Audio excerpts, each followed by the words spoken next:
Hello, everybody, and welcome to another edition of the Knicks Film School Pregame Show. My name is Andrew Claudio, a.k.a. GMAC, and it is time to preview another Knicks matchup, this time on Saturday night against the Golden State Warriors down in the Bay Area, specifically San Francisco. I've been told I need to specify when I say the Bay Area because of the whole San Francisco-Oakland thing. Regardless, the Knicks come in off of a thrilling, eventful day, a thrilling Knicks win on Wednesday night into Thursday morning against the Portland Trailblazers.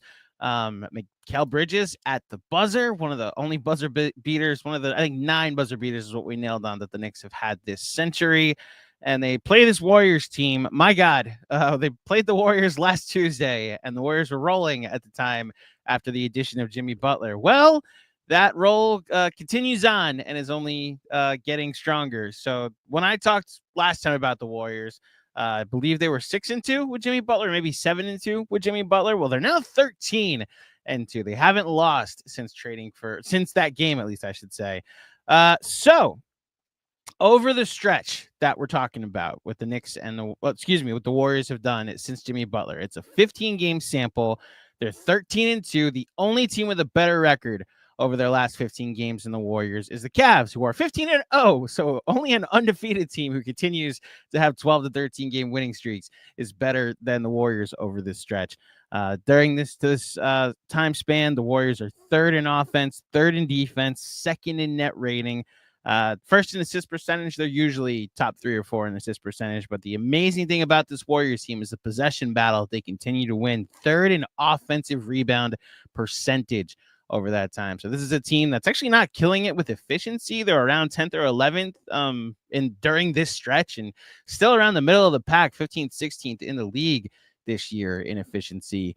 And then you go to that starting 5 that we talked about last Tuesday and got a good look at in the Knicks matchup against the Warriors. It's Jimmy Butler, Steph Curry, Moses Moody, Brandon Podziemski, I believe is how you pronounce it. And then Draymond Green. In 189 possessions that starting 5 has shared the court, they're plus 20.6 with a 94.6 points per possession, which would be good for 96th percentile. Forcing turnovers 21.2% of the time, which is good for the 97th percentile. This is a transformed team with a new championship identity potentially. Let's talk about the Warriors with someone who has had a front row seat to this turnaround and has a much better expert perspective than I do. Joining me from the Bay Area, he is the host of Dubs Talk on NBC Sports, as well as Warriors pre and post game. Also does some radio as well for 95.7 in the Bay Area. Bonta Hill, welcome to Knicks Film School, sir. What's up, man? Sorry about the Wi-Fi issues around here. Even my daughter came running in. She's watching Home Alone right now saying, Papa, what's going on with the TV? But had to show you guys some love today, man. I even got my U.S. Open hat on. It's about as much love as I'll show you today. But it's good to be here on the Knicks Film School. I appreciate you joining me for this Warriors team. I mean, you tell me that has it felt this close to championship DNA since 2022?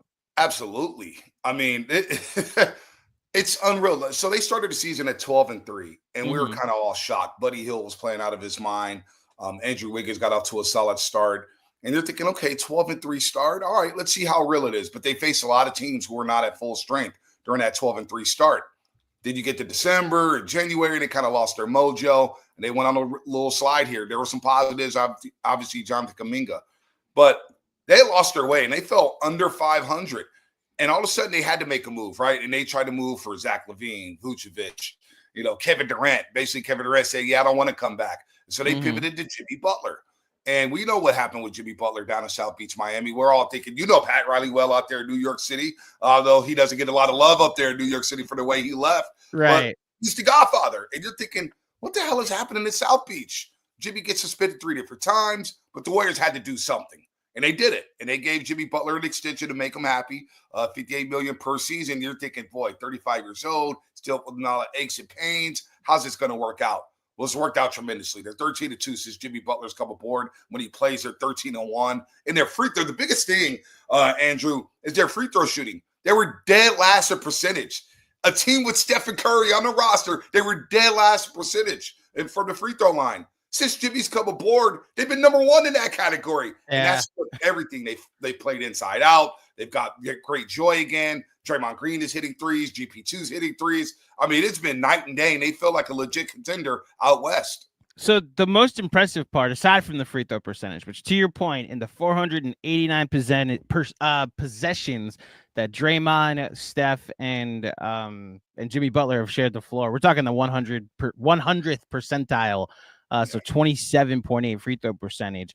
But you see a team that potentially goes small, like the Warriors have, with Draymond at the center. I guess you could say either Pods or Moses Moody and Jimmy being somewhat switchable in the 2 through 4.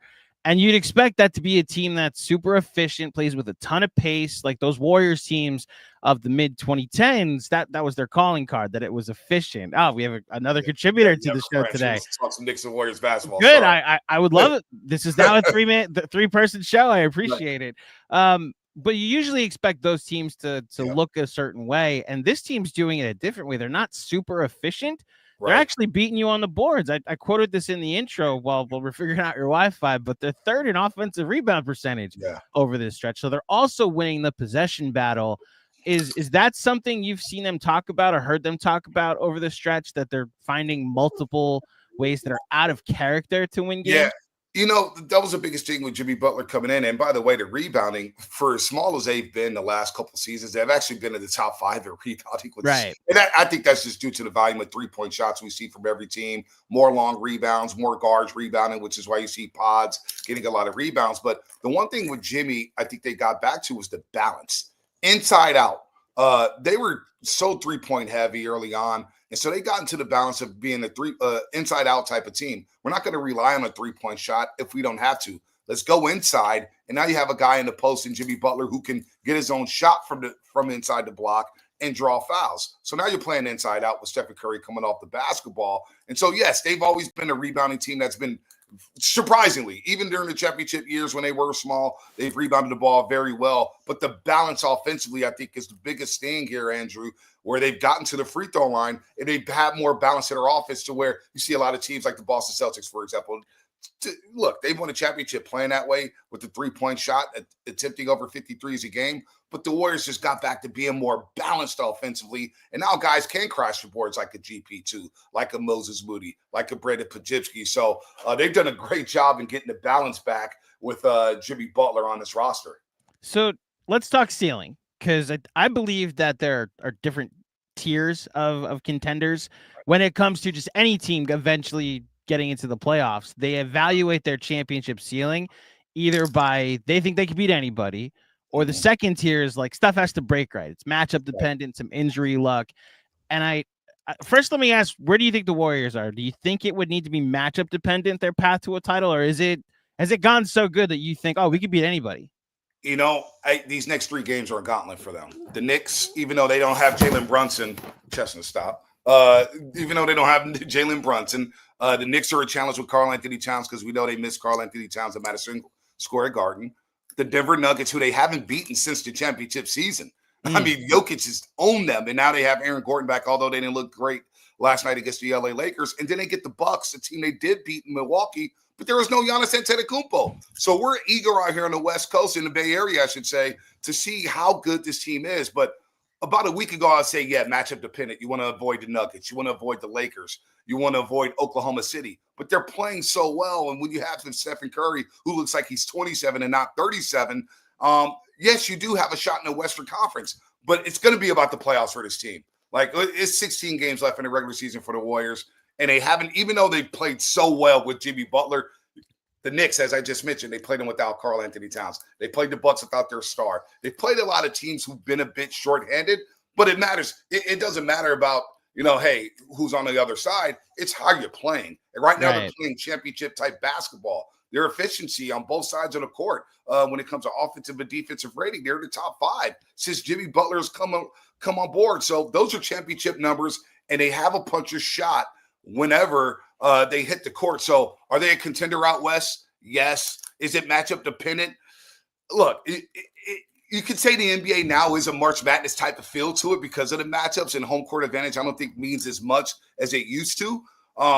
the Clippers, for some whatever reason, the Clippers have beaten the Warriors all 3 times this season. The Lakers have beaten them all 3 times this season. But we saw that during the championship season when Denver had beat them all 3 times, and they get in the playoffs and they beat them in 5. So, and the same thing with the Dallas Mavericks in the Western Conference Finals. So, I think a week ago I would have been like, yeah, Andrew, it's all about the matchups in the playoffs. But they're playing so well right now that I think what team wants to see the Warriors out west in the 7-game series when they've got the banners, when they've got championship players, and then you add Jimmy Butler, who's carried the Miami Heat with guys like Gabe Vincent, Duncan Robinson, Max Strus to the NBA Finals, although it was in the Eastern Conference, which has been the weaker conference over the last 20 years. They do have a shot in the West to be a legit contender. So knowing that we're officially declaring them one of those contenders where it's like they could probably beat anybody. Yep. What does a disappointing end of the season look like? Is there enough good equity built up in what this run has been, and knowing Jimmy extended that it's like, hey, even if we don't win it this year, we got it next year? Or has it now become like, hey, you don't know how many more prime Jimmy or Steph years you have. You got to win it this year. I mean, I joined the 95.7 yesterday for about an hour, and they were talking championship, Andrew. Championship. So I think with the fans, for me personally, if they got to the second round and extended the series to 7 games, a loss, I think considering how the season played out and what they were looking for this season, I think, you know what? Hey, it's a good building block for next year to add another piece or two, because we saw the youngsters and Brandon Podziemski play better. We saw Jonathan Kuminga play better. He's averaging 17 this season. He came back the other night and then was seamless, right? 7 to 10 from the floor, 20 minutes of action, 18 points. And Moses Moody, you found out, hey, we got a player in this guy. So I think for me personally, a second round series, if they extended to 6 or 7 games, I'm good with that. But for this fan base right now, Andrew, if they lost in the first round, it would be a massive disappointment. People will want heads to roll. They be blaming Steve Kerr, a 4-time champ. They be blaming everybody but Stephen Curry and Draymond Green. So for the fans, it's a different expectation. They're expecting big things from this team because of Stephen Curry, the way he's playing. But for me, considering how loaded the West is, knowing how good OKC is in Dallas, or not Dallas, but the Lakers and Denver, yeah, I would personally think a second round series would be great. But for everybody else, they're expecting bigger things here. So it would be a massive disappointment, I think, for the fan base if they don't at least get to the West Finals. I speak on behalf of, a lot of Knicks fans, but someone who gets to talk to a lot of Knicks fans with this job we get to do. Yep. I think the difference between fan expectations and organization expectations is usually about that, Stark, where organizations are usually balanced. It's like, hey, there's 29 other teams trying to do the same thing we are. If we become one of the final 8 or final 4 even, that's looked at as a successful season. But here in the Big Apple, where we're starved for a title as Knicks fans, where you haven't seen one since '73, and honestly, just as a city, like it's the Giants, and I shouldn't talk about it to someone in the Bay Area, the 2011 trip to the you know what? I'm walking off right now, man. Listen, I didn't drop I did not drop any of those punts. Okay, it is not my fault. I'm also a Jets fan, so I'm even further starved than any of the Giant fans. But like there is a hint in this city that, like, listen, the Knicks, like, they made these blockbuster trades before the season, and it takes a while to like figure it out. It's also year 1. So getting to the second round for the Knicks, the organization might be thinking that's progress, especially when you're putting a team together a couple days before training camp. Ask a Knicks fan, and it's like, well, wait a minute. We've been in the second round the last 2 years in a row. Why conference finals should be the expectations, even if it is facing Boston in the second round. So it's interesting to see how expectations usually differ. You know, growing up, real quick, Drew, on that note, go ahead. Just growing up watching the Knicks, and obviously during the 90s when they had Ewing and Oakley and Mason and Derek Harper and those great teams in the 90s, I get how starved you guys are. You know, I mean, to make that move for Karl Anthony Towns after the Nova boys were clicking very well, and you trade for Mikal Bridges, you're like, whoa, okay, here we go. They're about to take that next step. But from afar, watching the Knicks, they're a great offensive team. Their offensive numbers are staggering. I remember studying it before the Warriors went to Madison Square Garden about a week and a half ago. I'm like, wow, 120 points a game, whatever, 118 a game or whatnot. And the numbers are through the roof. But for Tibbs' team, defensively, they're taking that step back. And I know teams are hunting Karl Anthony Towns on the pick and roll because he's going to play the drop coverage on the pick and roll. But I do expect the Knicks to make some noise. And personally, just as a hoop fan, I'd be kind of disappointed if the Knicks bowed out in the second round, considering where they left off last season. So the only caveat is the way it's lined up. The two teams ahead of them are a Boston team that has an unbeatable button they can push. Like, they just go into this mode where it seems like it's impossible. The defending champs. And the other team ahead of them, Bonta, hasn't lost the game in like a month and a half. Like, the Warriors are great, 13-2 in their last 15, right? The only team better is the Cavaliers. Three different 12-game winning streaks. Nobody's talking about them. And they added DeAndre Hunter. I have a theory about the Cavs that I think they're the Eagles. I think they're this a dominant regular season team. Everybody's like, yeah, but the Chiefs. Yeah, but the Bills. Yeah, but the Lions. Like, we're going to point to all these other different teams. Like, there are people that picked the Rams or the Packers or the Commanders over the Eagles all throughout the playoffs. And then we were sitting there at halftime and they're up of the Super Bowl and they're up by like 30. Yeah. And it's like, oh, we probably should have picked this team that's immensely talented and just continues to win a ton of games. I wonder if that's going to be the Cavs this year, that all season they're on pace for 68, 69 wins. Right. And everybody's looking at them as this, the Celtics. Yeah, but the Thunder. Yeah, but look at what the Lakers and Warriors did. And then we're just looking at, like, they're up 3-1 in the finals. Like, maybe we should have looked at this team that won all these games in a row consistently. I like that comp because I remember before the playoffs, and I hate the Eagles. Trust me. I'm like you New Yorkers. I hate the Eagles. Right there with you. Go ahead. Hate them. But when I looked at their team going into the playoffs, I said, well, strong running game, great offensive line, great defensive line, great secondary, two wide receivers who you can't guard one-on-one. Where's the weakness? You have a quarterback who can escape the pocket. You know, it's the perfect storm. So I had them winning the Super Bowl, and I thought the Super Bowl was going to be a blowout. I was like, damn, this is not going to be pretty.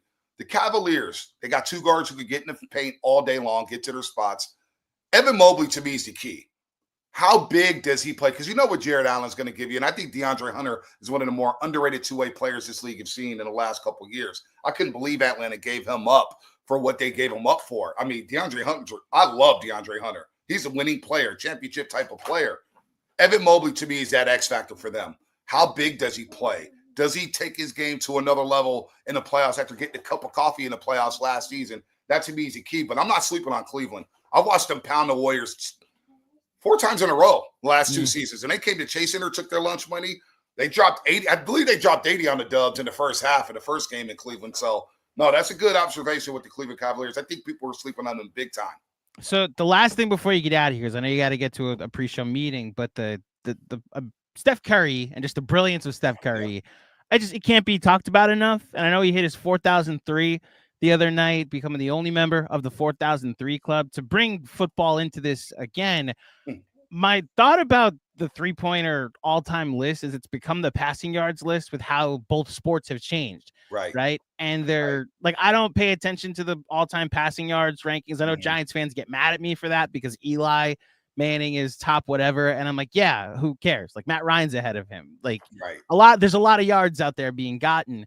And I think the three-pointer list all time can be looked at it like that, in the sense of, like, Kyle Lowry is 13th all time. Yeah, like Wesley Matthews is 26th all time, ahead of Kobe. Right. Yeah, that's ridiculous. And the one player that supersedes all precedent when it comes to, are we allowed to celebrate accomplishments on this list, has to be Steph, because the reason that the list is what it looks like now, with all the modern day current players rising up it, is because we're taking more threes because Steph Curry showed up, and he like his transformation of how the game is played gets celebrated by him entering the 4,003 club, entering the 4,500 and 5,000 or whatever he ends up finally at.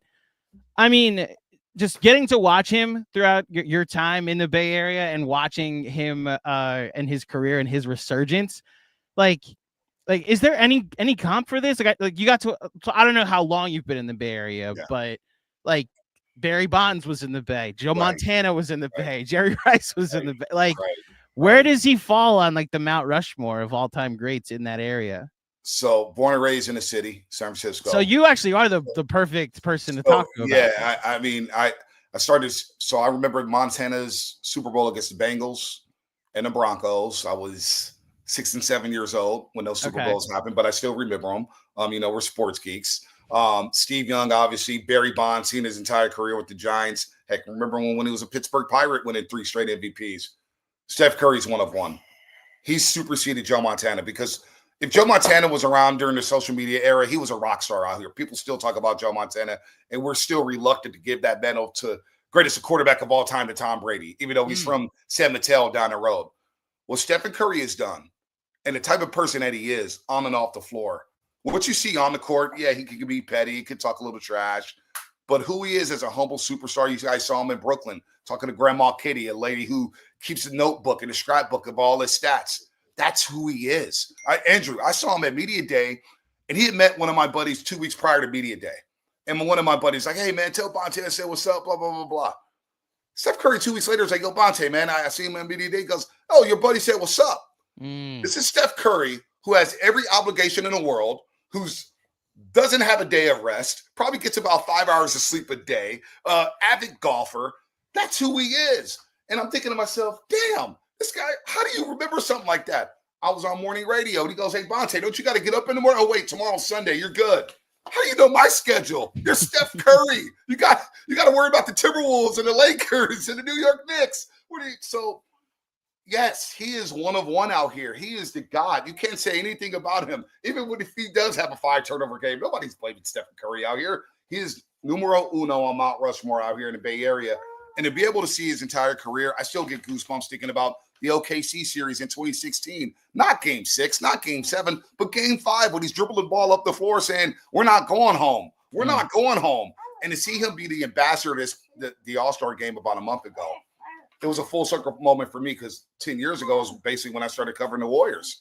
And I remember out in New York City at the All-Star game, it was the first time the Warriors had a pair of teammates in the All-Star game since the mid-'70s. And I remember after that Saturday walking out, or actually it was that Friday, and there's a billboard of Stephen Curry in the middle of Times Square. The middle of Times Square, there's a billboard of Stephen Curry. Now, this is 2015. And I'm thinking at the time, this is before the championships. This is before the MVPs. For me, I was like, that's a Golden State Warrior in the middle of New York City in Times Square. And the Warriors have sucked. I mean, you know the history of the Golden State Warriors. They were a doormat, moribund franchise for about 14 years. They were decrepit. They were terrible. Bad ownership, bad trades, bad execution, just bad draft picks. And there's Stephen Curry. And I think 10 years later, he's a 4-time champ, 3-point leader. He's got over 25,000 points, which is more impressive to me than the 3-point shots because he's going to eclipse 30,000 points at some point over the next 4 years, which is absurd when you hit that club. 2 MVPs, finals MVP, you name it. Yeah, we're blessed out here in the Bay Area. I thank my lucky stars every day that the Minnesota Timberwolves drafted Ricky Rubio and Johnny Flynn ahead of Stephen Curry. So, yeah, he's a top dog out here, Andrew. He superseded Montana, Rice, Barry Bonds, Willie Mays, Willie McCovey, Reggie Jackson, Ricky Henderson, you name it. It's Steph's world out here in the Bay Area. It sounds like your daughter also wanted to sing the praises. Yeah, she even knows who's Steph. Look, my daughter, who doesn't watch a lot of basketball, Chestnut Wright, you don't watch a lot of basketball. We're watching the playoffs last year, and I'm showing her Luka Doncic. She goes, Papa, where's Steph Curry? I'm like, you know who Steph Curry is? That's like the one basketball player she knows, so it's a good thing. It's why, like, the Olympics, I mean, everybody experiences it differently, but I was glad he got that global moment, you know, like the best players like he's on the court with LeBron and KD, and he gets this golden moment as Noah Eagle. That's what Noah Eagle. Noah Eagle. You have Noah Eagle and Dwayne Wade, and he pulls night. There was like his only 2 good games in the Olympics. Well, that's the thing. Like, people don't talk about he didn't shoot well, but we remember the moment. All about that. Yeah. Bonta, it was so good to talk to you. I hope we get you on next season when they play to link up anytime. Sorry, I had to do this. Mama left early. She had to run an errand. So, you know, I tried to put on Home Alone for my daughter, but that lasted 5 minutes, Andrew. She wanted in on the action. All good, Bonta. Thank you so much for joining me. You can catch Bonta on pre and post game live if you're in the Bay Area. Also, check out, we like to send people to podcasts. So check out Dubs Talk with you and Monty Poole. So you can catch all the Warriors, a good Warriors podcast for pre and post game. So thank you so much, Bonta, for joining me. We appreciate you coming on the show. Absolutely. And thank you, everybody, for tuning in to another edition of the Knicks Film School pregame show. If you dug it, please head over to iTunes, drop a 5-star rating and a review. I will be back on Monday to preview the Knicks matchup against the Miami Heat. Giancarlo is not coming. We will actually have a very special guest for that episode. of the pregame show. But until next time, thank you for listening. Thank you for watching. Enjoy the game tonight. Oh, I should do this, by the way. That's right. Before I get out of here, enjoy the game tonight with us at T Squared Social in Midtown. The New York Knicks will take on the Golden State Warriors at 8:30. We will start doing trivia at 7:30. In fact, here is a little preview of trivia for anybody that wants to show up. And if you came to the pregame pod, then you at least got a tease of what trivia will look like. Name as many as 5 of the 11 players that played at least 100 games for both the Knicks and the Warriors. So I'm going to tell the chat to leave your answers there, or the comments, leave your answers there. Name as many as 5 of the 11 players that played at least 100 games for both the Knicks and the Warriors. Okay, you got your homework. Until next time, thank you for listening. Thank you for watching. Enjoy the game tonight, and I'll speak with you soon. Peace.